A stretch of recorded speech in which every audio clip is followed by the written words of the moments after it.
So today, President Trump expected to take phone calls with Vladimir Putin and President Zelensky. It comes on the heels of a Russian massive drone offensive on Ukraine, maybe the biggest ever.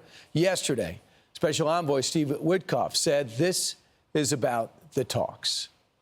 I believe that the president is going to have a successful call with Vladimir Putin. They know each other. The president is determined to get something done here, and hopefully, if he can't do it, then nobody can. Our next guest went to Ukraine to rescue Americans during the 2022 Russian invasion, knows people on the ground right now. Retired Special Forces operator, Save Our Allies co-founder Tim Kennedy joins us. Tim, you know war, but to avoid war, you have to have talks amongst leaders. How does President Trump approach this meeting with Vladimir Putin today? Well, in a unique way. President Trump on the diplomatic side, he does things differently. He's talking about deals and trades. He's talking about infrastructure.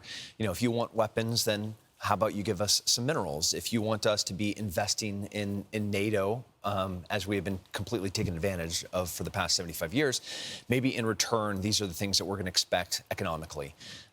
So sitting down with both Zelensky and Putin, he needs to fight for peace for both of them, obviously for the Russians world. don't want to stop. No, they don't. So what can you do to get them to stop? What's the leverage? The leverage is, as always, money. Russia always wants what's best for Russia, and they're going to play the long game.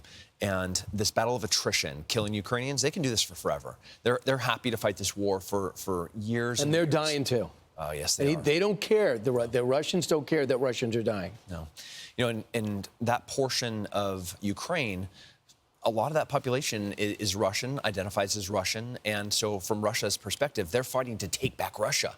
So there's pride and this nationalist pride about the war as well.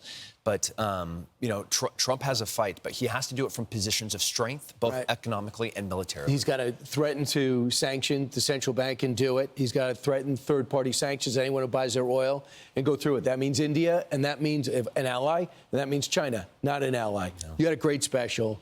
Patton may be the all-time greatest general we've ever had. It's called The General Patton and the Prayer That Changed History. Here's a clip. There were two enemies, the Germans and the weather. How do you stay alive in combat, but also how do you not freeze to death? Patton summoned his chief chaplain, Colonel James O'Neill, with an unusual request. Patton asked the chaplain to devise a prayer for good weather. To his knowledge, no one had ever been asked to devise a prayer for good weather during a battle or a war. And he got it. Did it work? Man, it was crazy. Had the Germans been successful, they had this push that was trying to divide the Americans after we made our invasion, climbing cliffs, storming beaches, Omaha, at Point de Hawk, St. Mary and Glees jumping in. Nothing has warfare like we saw during D-Day. Germans, if they're able to divide us and separate us, they could prolong the war and maybe even, turn the tides. But then General Patton, this offensive of his, the Battle of the Bulge, we have to be successful. There's one thing in the way, weather. We don't have close air support. And December 1944, men are freezing to death in foxholes. And it comes down to faith. 75% of the military still relies on faith. You go back to 1944. This was a turning point in the war, and ultimately it was a prayer, a beautifully written prayer that turned the tides. And give credit to the chaplain. Oh, man. It's a beautiful prayer. Yes, absolutely. All right. It's all part of a Fox Nation special. He is so pumped up about it. He was pumped up in the green room about it. And General Patton, another aspect of his personality. He always thought he was a man of destiny. Yes. All right, Tim, I'll talk to you on radio, too, okay? Yes, sir. Great. So another reason to get Fox Nation,